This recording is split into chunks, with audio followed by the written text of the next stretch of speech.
It's one of these moments where you realize that even someone with all of the preparation in the world, right? This is literally the most prepared human being for this situation in all of Southern California. And he, even in that moment, feels so powerless and so humbled by what's in front of him. Welcome to the All Things Wildfire podcast, where we delve into the latest trends and hot topics in protecting properties against wildfire. So sit back, relax, and join us as we arm you against disaster. Hey everyone, welcome to this very special edition of All Things Wildfire. Man, what a crazy, amazing, incredible, devastating week we've just had.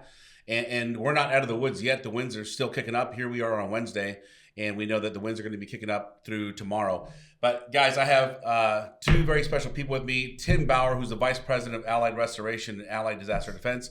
And then I have Stuart Barrios, who's a General Manager of the same companies. Here's the issue, guys. We've been so inundated and so busy and not had time to post too much on social media or even on the podcast. But we want to share some massive takeaways that we've learned in the last week. And man, I really want to start with Rich Snyder's story. Tim, can you share a little bit about that? Yeah. So if you've been a longtime listener or viewer of the podcast, you've probably seen or heard Rich Snyder. Rich Snyder, internally for us, is he was a fire captain at the Sierra Madre Fire Department for a number of years and was one of the pioneers of ground applied fire retardant as a means of wildfire mitigation. He was one of the first people to utilize retardant in a proactive way to mitigate wildfire risk, and really one of the thought leaders on that. And so Rich, in addition to being a Sierra Madre fire captain, was a native to that area. And so he in his own neighborhood, and the story's been covered by BBC, NPR, and a number of other news outlets, he actually faced fire. And I've chatted with Rich a number of times. He's made me cry as he's told this story to me a bunch of times. He was explaining that it was very different from when he used to fight fires with the fire service, because now he's not just putting out a fire at a random address. This is Dan's house. This is John's house. And it became significantly more personal for him as he was doing this work. And the story, and we'll link to it in the show notes here, but Rich actually has a neighbor who's neurodivergent, lives across the street from him, and this individual didn't understand what it meant that his house was on fire, and Rich literally and forcibly had to remove him. And I don't know if everyone that would be listening to this is a person of faith, but Rich is, in that moment, as a multi-decade firefighter, seeing his neighbors' houses on fire, just starts to pray. And it's one of these moments where you realize that even someone with all of the preparation in the world, right? This is literally the most prepared human being for this situation in all of Southern California. And he, even in that moment, feels so powerless and so humbled by what's in front of him that he reaches out to help from his creator, right? And I think that a lot of us are probably feeling some degree of that helplessness as we see our family and our friends going through this situation. And it was one of these great reminders to us that we can do more for our friends and for our family and for our neighbors. And it's starting to make a lot of us ask the question, how do we make sure this never happens on this level again? Man, guys, and we're going to share pieces of this video, multiple videos that Rich was able to shoot while he's going through this traumatic time. But it just shows us what people were going through, and it's so quick the way that this took place. And so I want to go into, Stuart, when we first got involved in this, we had an agreement with a Chubb homeowner where we're on contract, where when there's a wildfire within a 5-mile radius, we respond. So we called the homeowner and said, hey, Mr. and Mrs. Smith, we're heading out. We're going to go in there and spray in a proactive way, not in a response piece. I want to make sure we're all clear. Like we're not firefighters. We're not here to respond to things like that. But so we were just going out there going, hey, it's far enough away. Part of the agreement is we have to spray your vegetation that is high risk. And the first phone call of Mrs. Smith and Vincent, she was telling you like, oh, I'm not sure that I even want it. Do I even really need it? The fire's not that far, not that close.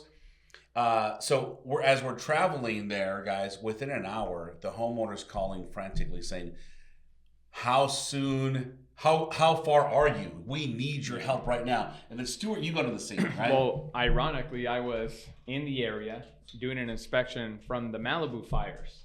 And I had seen the first smoke start, and I was on the roof with a couple of the guys, and we're having a conversation with a homeowner, and I see it start, and we start texting saying, hey, this is within the parameters that, the contract has, so we need to mobilize. And so we start that process, and I'm like, hey, I'm in the area.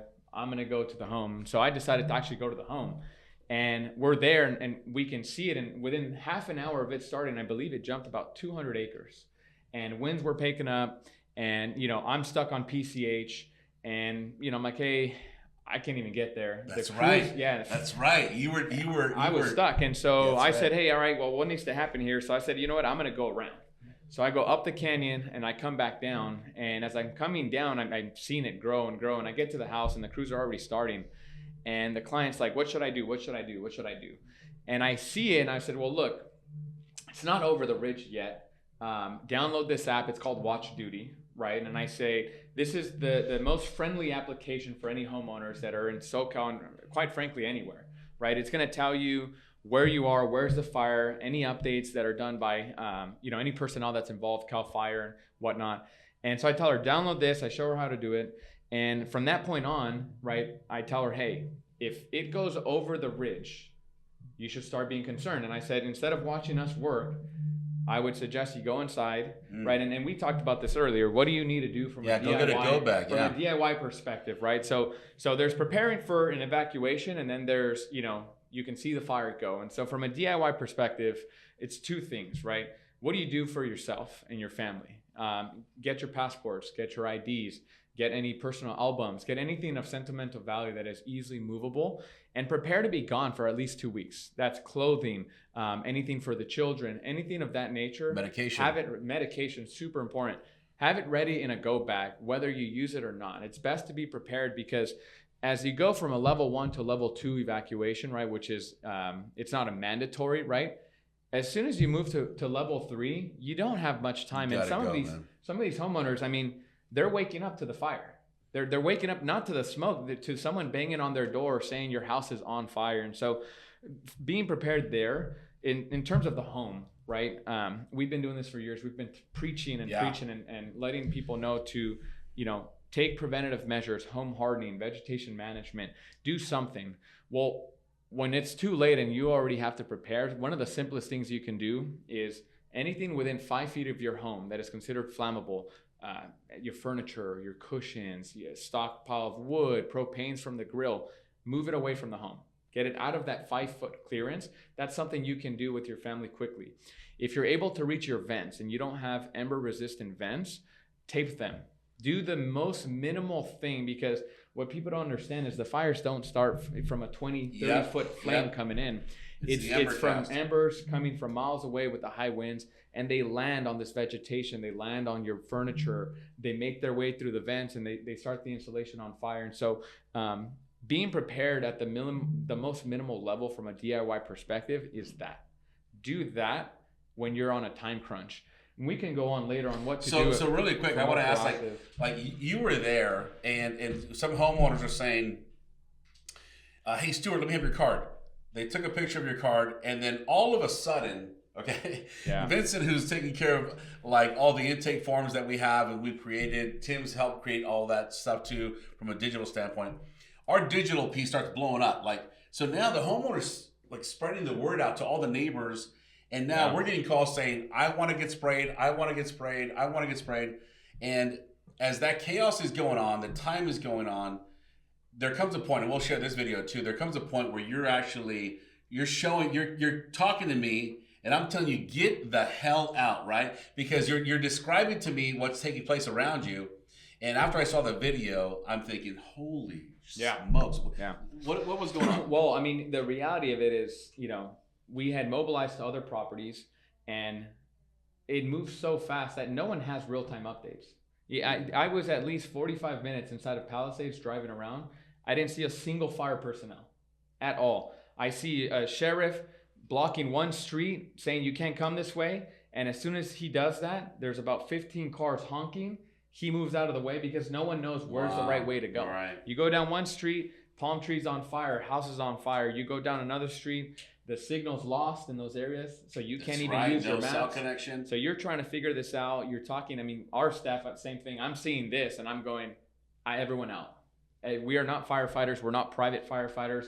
We're not designed or equipped or trained to fight fires. We do preventative work to save homes. Yeah. In this case, we've adapted to a certain extent to try to do what we can for the community because, you guys already know, right? There's reports of the water running out in Palisades. The water, yeah. There's no water.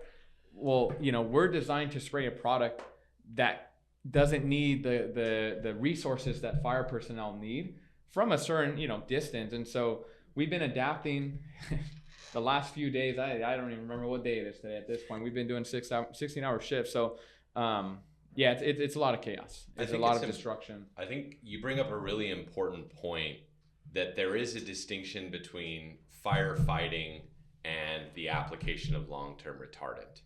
And I want to make sure that we're clear that the work that we do with long-term retardant does not take away water and resources from the fire department. The products are concentrates, but we're not obviously filling our water up in the Palisades. We're not waiting until we get there. We're bringing equipment with us. But that sounds like a liability quote you're trying to No. I think it's important. There's a lot of news out there right now. We stole all the water from. I get you, dude. No, but there are there's a mall owned by Rick Caruso. It got a lot of news this week, and a lot of people were very critical because of the firefighting was utilizing resources that were already potentially scant in the form of water. And so I think it's really critical that we point out that fire retardant is utilized to create fire breaks and not for extinguishing fires. So the way that we're applying this product is in and around properties to essentially create a wall of non-flammable surface around a structure. Now, I want to say there's an asterisk on non-flammable, right? Nothing can prevent a wall of fire coming through a residence. There's no invention that we've created that will be able to protect against enough fire, right? But what we're doing is an important work that is available and largely available through insurance contracts. You mentioned Chubb, OP. Maybe you could tell everyone, how do those contracts work? Because those are also starting to be in the news. How do people get contracts with their insurance company for services like this? Who provides those services? Yeah. What does that look like? Yeah. So a couple things I wanted to add to what you were saying. It's fire retardant, and it's the same product that's dropped out of the airplanes, right? Mm-hmm. And we've seen the pink stuff all over cars, homes, etc. That does slow down the fire, but there are also times where the fire gets past the pink stuff. It is what it is, right? Like you got radiant heat is not going to be your friend. It's going to be a major problem. So going back to these insurance carriers, the insurance carriers have some of the high net worth carriers have these agreements with some massive companies that will provide a fire resource. These are response companies that will come out there and they're a resource to kind of defend the home. We don't do that. We're there more on a prevention piece. And so the unique piece that we're doing is, hey, it's a 5-mile radius away, which means there's little threat to you as a homeowner and little threat to our team, right? Mm-hmm. When we go out there, proactively spray, and in case that the fire makes its way over there in the next, 10 hours or 24 hours or 48 hours, then we're out of there, right? Everyone's gone. But the insurance companies, and I got to say right now, my friends, I've got brokers, I've got carriers. We've been preaching, and I don't know how many Zoom calls, meetings we've had with carriers in the last 3 years. They love the idea. They love the membership programs that we have. And now they're saying, we are going to implement this for our homeowners. Let's jump on a call to get this figured out. And it's non-negotiable now. And I'm so glad to hear that. And homeowners, although, they struggle with the insurance rates, these insurance carriers are serious about helping. And that's the other thing, right?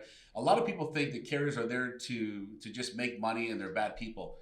Some of these brokers and carriers that are calling us, like, they're crying, man. Right? Their clients. Some of them are homeowners. It's like, that's the reality of it, right? Yeah, like you have actual brokers, adjusters.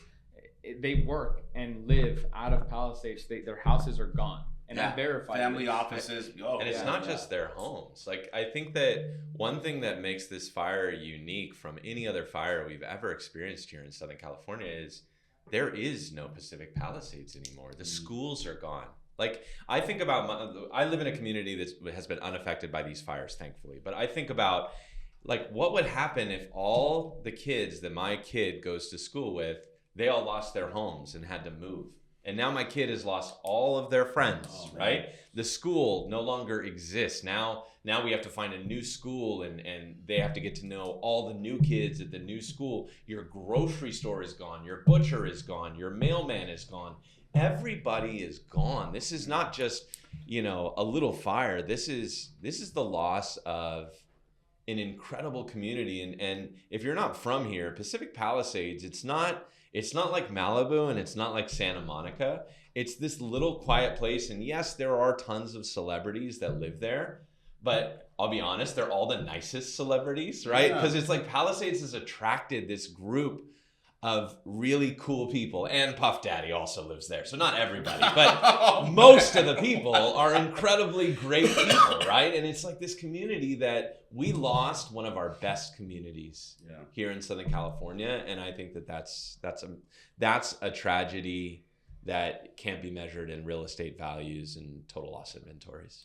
Now, guys, a lot of the questions that we're getting right now is, we have homeowners that have lost their homes, and they want to know what are the next steps. And so I'd like to briefly talk about what that looks like. But then also we have the other group of people that are calling that are saying, my home, fortunately, is still standing, but I am inundated with soot and ash. What do I do? And so we got two different camps of survivors, right? Yeah. And this is, thank God there wasn't that big of a death toll, but still we had some deaths there. But for the people that have lost everything, what would you say the bullet points are they should be focusing on? Yeah, so there's definitely two subset of homeowners, right? They're the ones that the homes are fortunate enough to be standing, right? So you come in, you have high levels of soot, ash, smoke odor. The exterior maybe has some damage on the furniture. So first thing I would do is, when you get home, the first thing that comes to mind is it smells. I need to open up all the windows, right? Thinking that that's going to let it air out. And also, let me start cleaning, okay? For those of you that are going to go through an insurance claim, the first thing you need to do is document everything in the home, right? A lot of times, everyone will start cleaning and they'll start to get rid of everything. And insurance will call and they'll say, hey, what type of claim do you have? And, oh, it's soot and ash. And they're going to say, send me photos. And then they're going to say, I don't have photos. And so you're at a bad start because you're not able to quantify and show the insurance companies through documentation what you're actually going through. And I want to emphasize how important this is. Do not clean.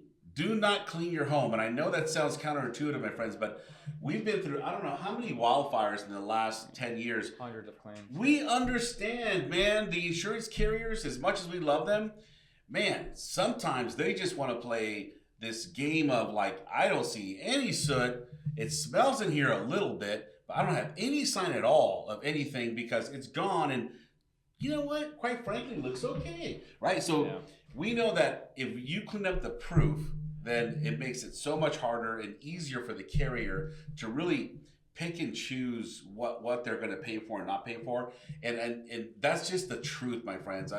Straight up, that's the reality. So number one, document. Number two, do not clean. And then what would you say for that? And before we get past don't clean, there's really two reasons there, right? And I want to make sure we expose both of the reasons why it's so critical. You mentioned the insurance standpoint. Yeah. I think it's important that we point out that there's a lot of bad actors in the claims process that come out when events like this take place, right? And so the insurance companies, their natural position is going to be one of distrust, when they first walk in. Not that they think that anyone's scamming them, but they need you to prove the loss to them. That's a good point. And if you've gone through and you've cleaned the house and you're saying, no, take my word for it, it was a lot worse before I did it, they hear take my word for it a lot. And sometimes they hear it from people that aren't as honest as you might be. And it's very difficult to tell the difference between an honest person and a dishonest person when you've met them 30 seconds before. And so leave the evidence there before you bring the insurance company out. That's the first point that you brought up. But the second reason is, what damage could they do also if they clean this up? Yeah, well, if you're cleaning incorrectly, right? Yes. Number one, if you have your molly mid, right? You have your cleaners that come, they're not going to have HEPA filtration vacuums, right? That have special filters that are going to catch the particulates. And so what you're doing is you're basically sucking it in. And if you had just say a small amount of damage around the windows and doors and openings, and now you have a vacuum that's sucking it in and blowing it out, you're basically spreading it, right? When we talk about mold, right?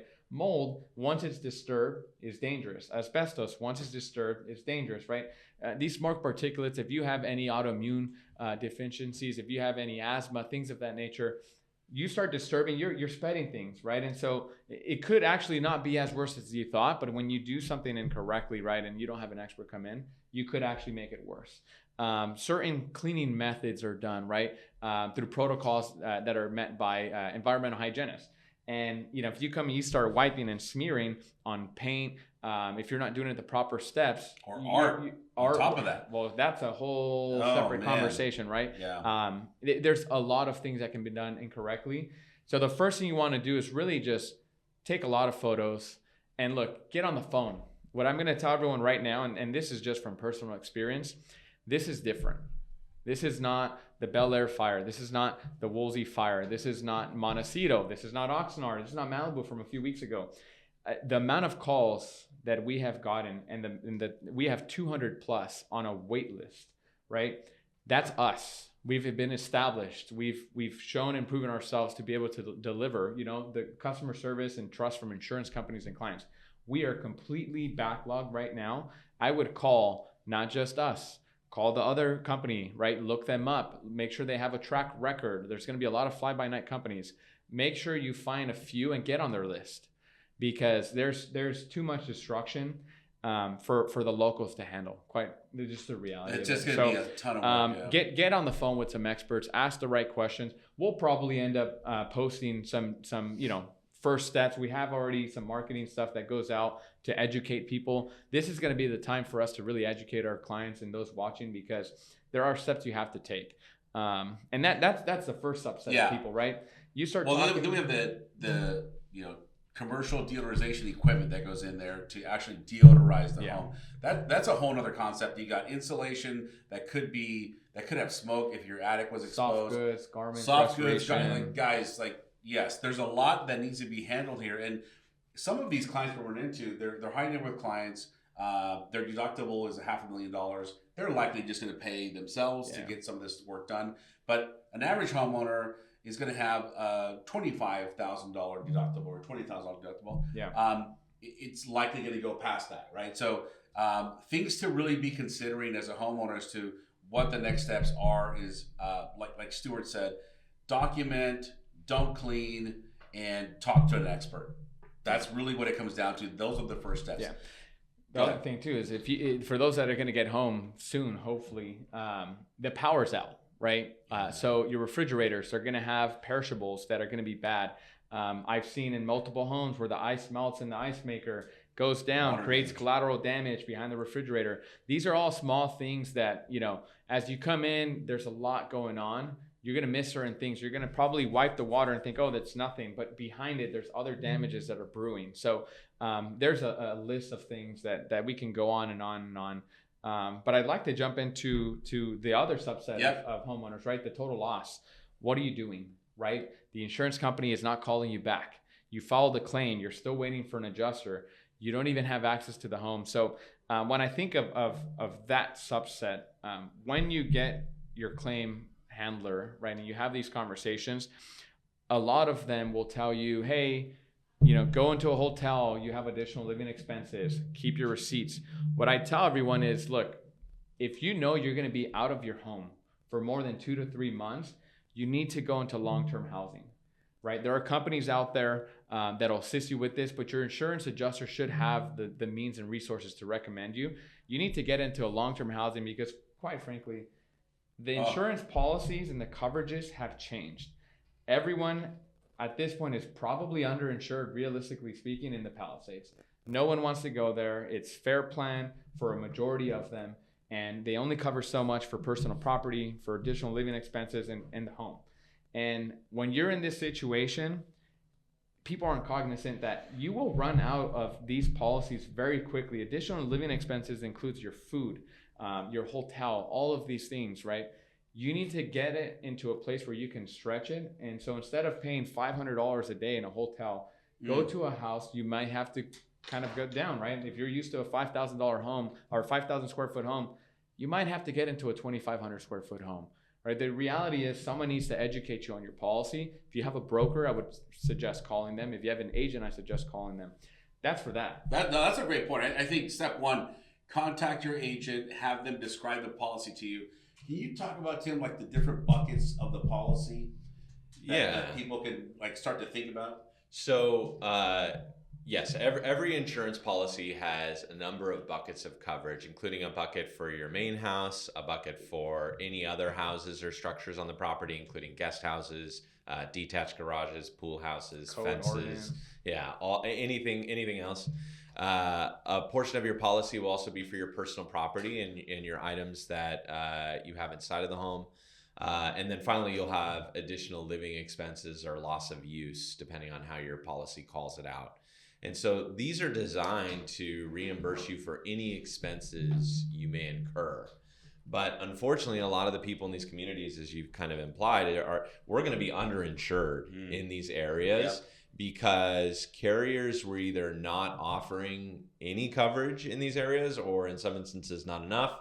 There's a lot of people that went out and purchased non-admitted coverage, which is great. There's nothing wrong with non-admitted coverage, but it also may have some limitations and some different coverages and maybe sub-limits underneath some of those areas as well. So regardless of what you're doing, I think to reiterate, the important principle is really getting in touch with your broker to find out how big are these buckets?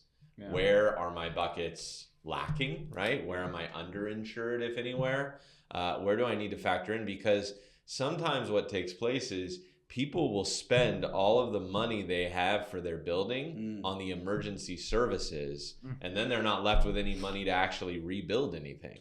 And so these are important considerations and conversations that your broker is really well equipped to be able to walk you through, your broker or agent. And if you're working with us, of course, we can help you walk through these things also. And honestly, there's also the middle, right? Like you have partial damage. Right.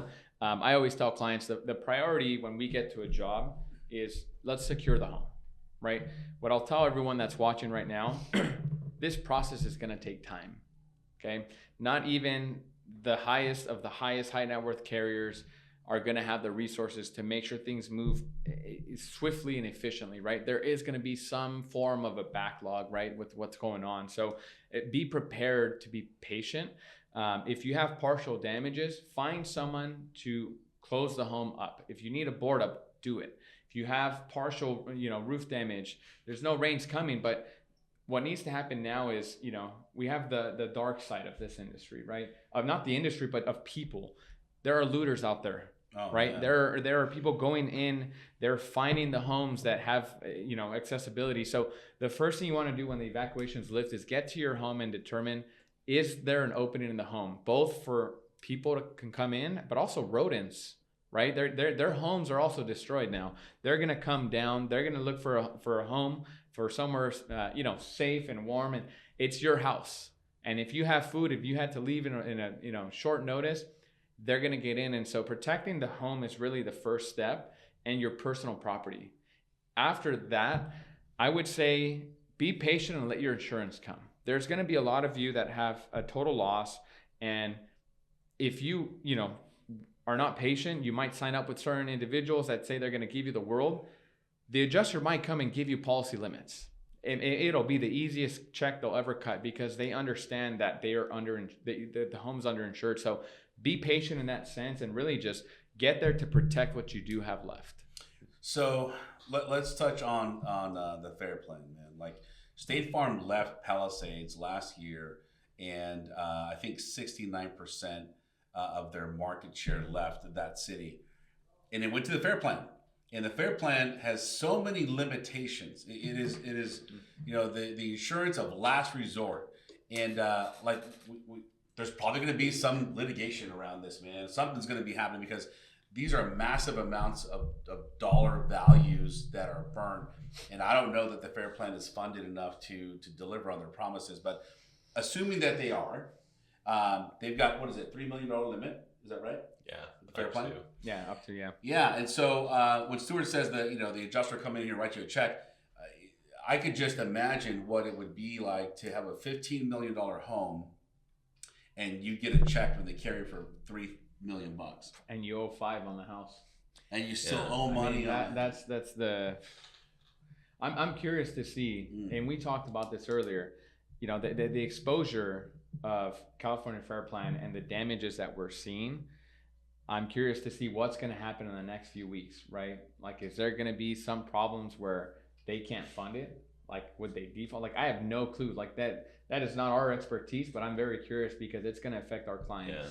Yeah. I will say, I listen to a lot of experts on this subject, and by all accounts, one of three people are going to have to step up and help California Fair Plan, or California Fair Plan will likely become insolvent. And I don't have any insider reports on this, but according to the news, they have $3.3 billion in reserves and at least almost $7 billion in properties insured in Pacific Palisades. Early estimates are 75% or 80% of the Palisades are gone.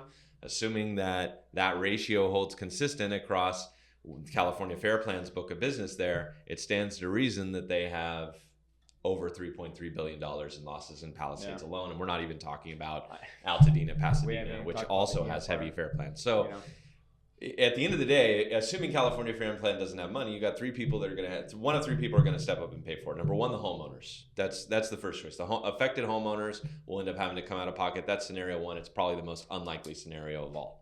Scenario two would be that the insurance companies that fund California Fair Plan are going to have to step up and kick in money. I'll be honest, I don't see that happening either. The third option, which is almost definitely going to be it, is the taxpayer is going to pay for this in some shape or form. It's going to be either the taxpayers of the state of California or federal taxpayers are going to end up essentially bailing out the fair plan and bailing out these homeowners. And it'll be really interesting to see a lot of the geopolitical implications of all of that taking place, and particularly the way I think the other 49 states tend to view California. It's going to be tough. It's going to be interesting to watch. Yeah. And it's crazy, as I had a conversation not too long ago with a client of ours, actually, that is in Altadena. And she had a fire last year, and we were in the midst of the claim. Yeah. And I got a call a couple of days ago that they lost the home. The home's gone. In right? the recent wildfires. In this wildfire, and I'm talking with the business manager, and he says, "Hey, just a heads up, they dropped us when we had the claim. There's no insurance on the home." No. Yeah. And so like that's just the reality, right? Is you're having to deal with so many different, variables here. And that's just one person's home. That's $1 million house. So I want to talk. I hope you guys are finding this informative. I want to just add a couple more things. I want to add, what can homeowners do now for prevention that have been watching in the news that have not necessarily been impacted, but they have friends and family and know people that have been impacted. And look, I can see the outreach of people. It's as humans, we've got big hearts, man. I can see people pouring out to go and want to help. What can we do for prevention, and then what can be done to actually help people with being like some charity or some abilities to contribute back? So prevention wise, I'll just start by saying this is the massive wake up call, and I would encourage you that don't let a week or two or a month go by without actually being proactive. You don't need to hire us. You can, but you can also do this work yourself. What was mentioned earlier is ember resistant vents. We've talked about that. You can Google online, say ember resistant vents approved in California. You're going to have 5 manufacturers that are approved. Those can get installed. You can DIY those yourself for your attic, for your crawl space. And then perimeter around your home, within the first 5 feet is really where the embers attack. Imagine that you've seen the embers on the news. Embers are hitting your home, they drop down, and the vegetation that's there is going to light up. And that's the piece that's most vulnerable. And so if a bush lights up and then you have a little bit of a fire, you think, oh, no big deal. But the reality is that radiant heat is going to blows out the window. It's going to catch the couch, the cushions. It's going to catch the eaves, the drapes on fire. Yeah. The house is gone. So around perimeter of 5 feet away, get that vegetation away from there. In addition to applying fire retardant on a annual basis as just part of a maintenance, just like you have someone coming in that's spraying for your ants and your vegetation every now and then to make sure that the termites don't come. Like all of that stuff is now part of what you should be thinking about as a membership plan to say, I've got to get a team out here every single year, so I don't think about it, to just get this work done.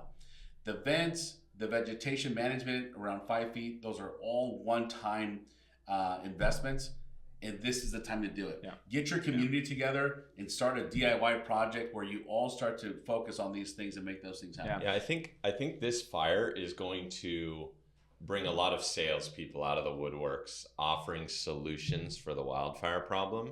I want to make sure I point out and put a highlighter on the fact that all of the solutions that OP is suggesting here are passive solutions that will work after you've been evacuated.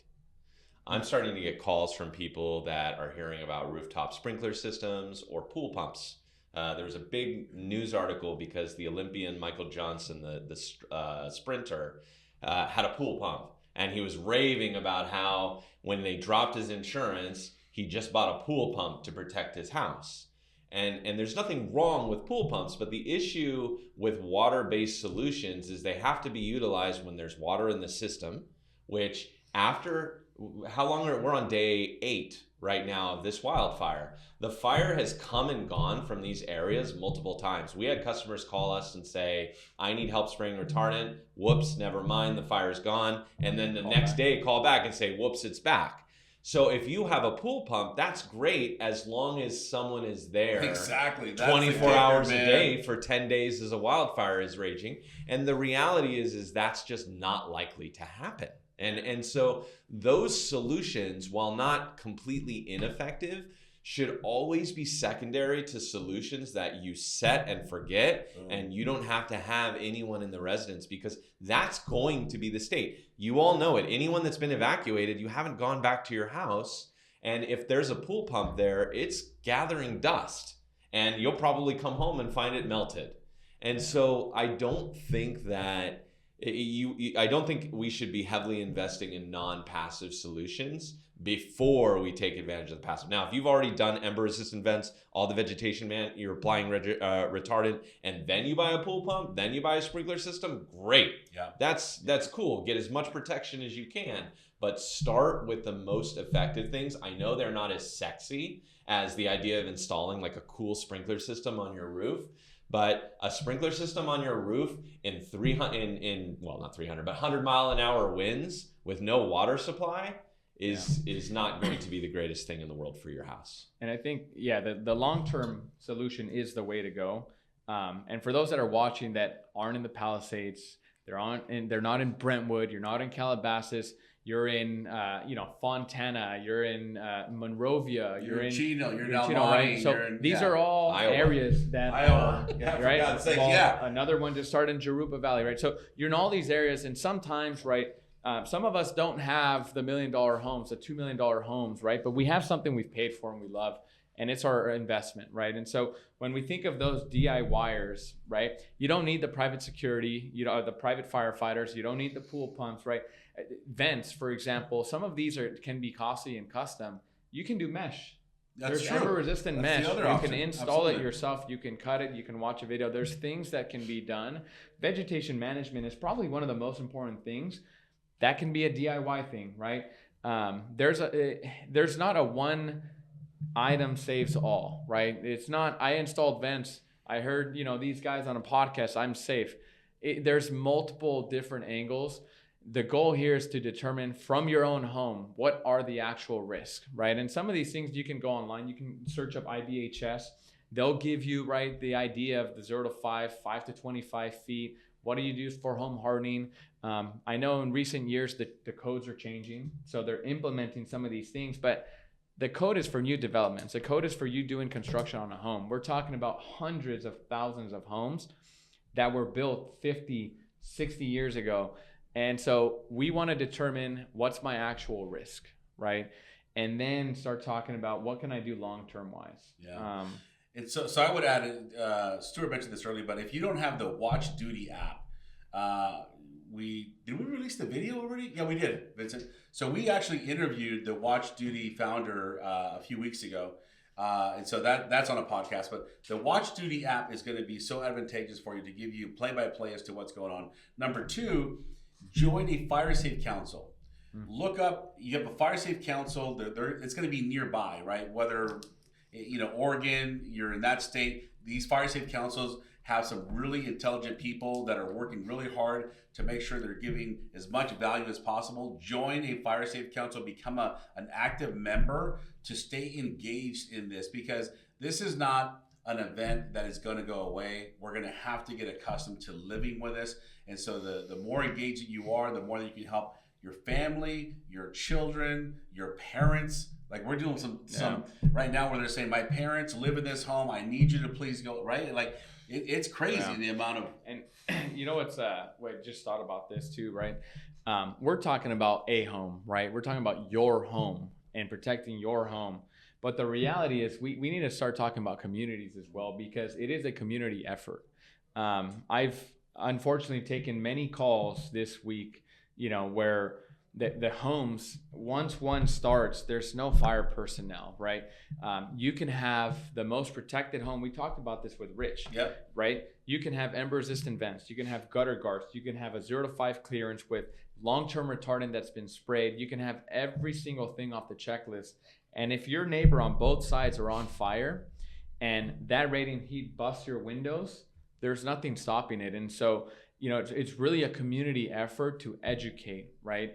And see what you guys can do, because a lot of these homes are very close to each other, and there's nothing you will do that can protect it if the community is on fire. And I think that's what we saw in Palisades, is we just saw something that was not able to be controlled, and it just kept going and going and going. And now, everyone's, I'm sure I've seen it now in the news, it's communities, entire hundreds of homes gone. Yeah. There are some silver linings. If you Google, there was a passive house in Pacific Palisades that every house on the street burned, and this house was specifically built for energy efficiency and wildfire safety. There are examples like that, but the reality is even if you have the most prepared house, to Stuart's point, it can still burn if the neighbors burn down. I saw a good friend of mine is a police officer with Brentwood Fire Department, and he sent me a picture, and in the background there was a gas station.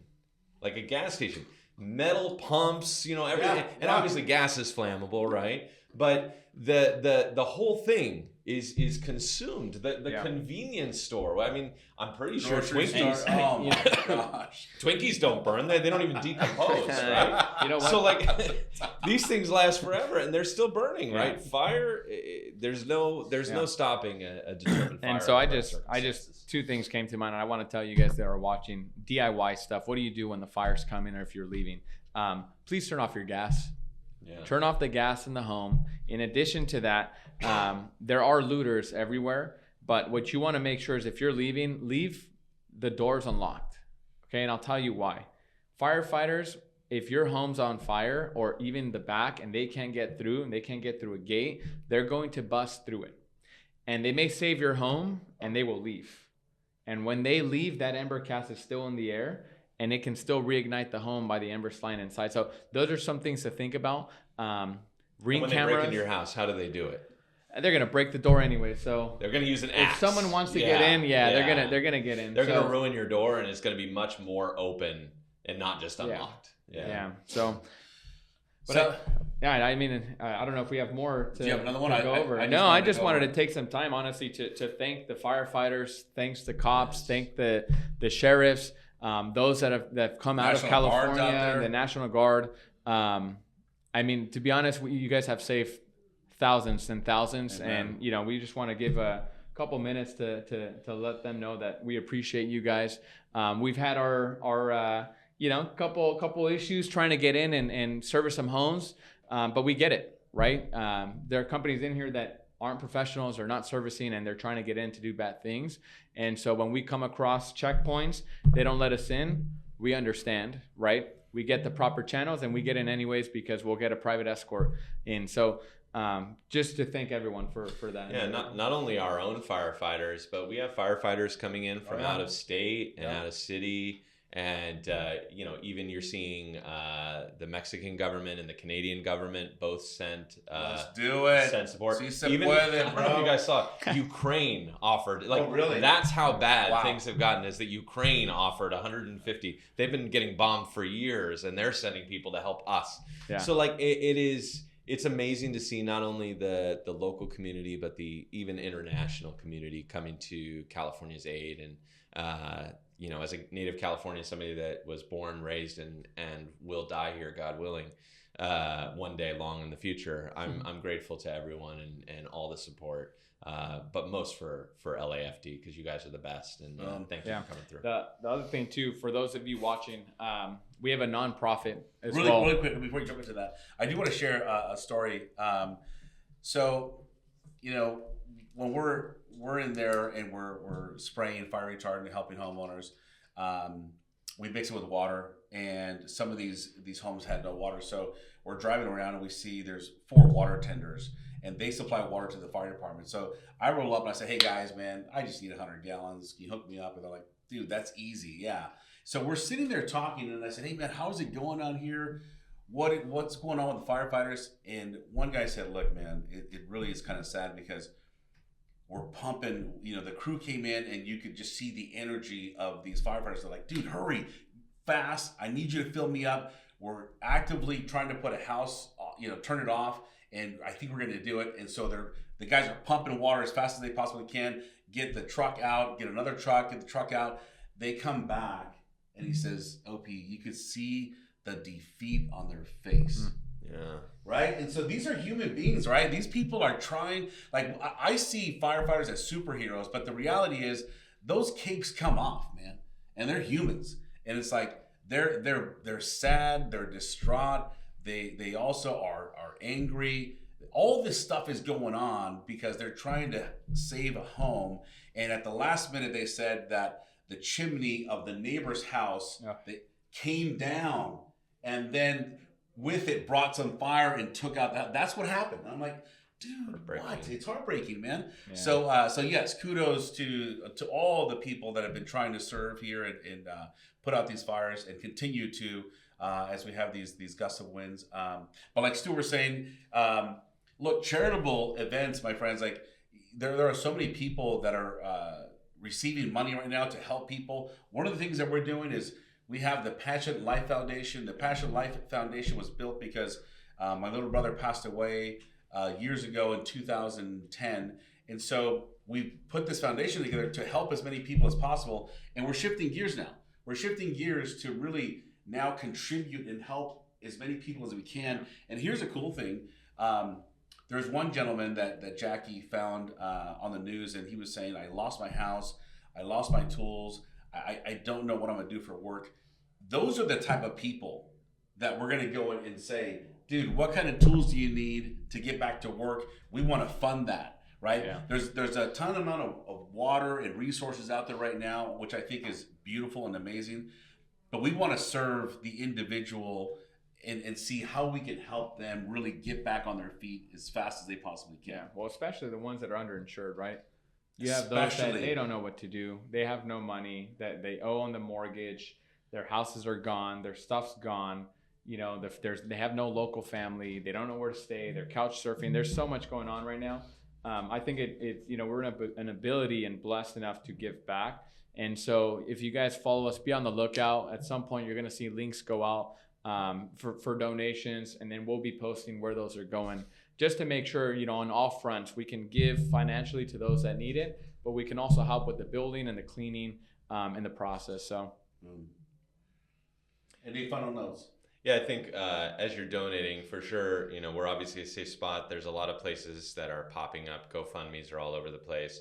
I would try to donate to local charities that are doing good work. Be cautious who you're providing money to, but the reality is everybody needs help right now. This didn't just affect the wealthiest Californians. There are a lot of just normal, salt of the earth, good people that have lost everything. Work people with their tools, and that's, I think, the hardest part of all of this, outside of the loss of life, is just the disruption to joy and happiness in the world. So I think most people we've talked to, even the ones that have lost their houses, are incredibly grateful for their health, and we can do everything we can to help those around us that have lost more than us and are less fortunate than us right now. Yeah. Well, that's it, guys. God bless you all. We're going to keep you guys in our prayers, and stay strong. Peace out. That's all for this episode of All Things Wildfire. If you like this episode, be sure to subscribe to our show and follow us on social media to stay up to date on all things wildfire. And as always, thanks for listening.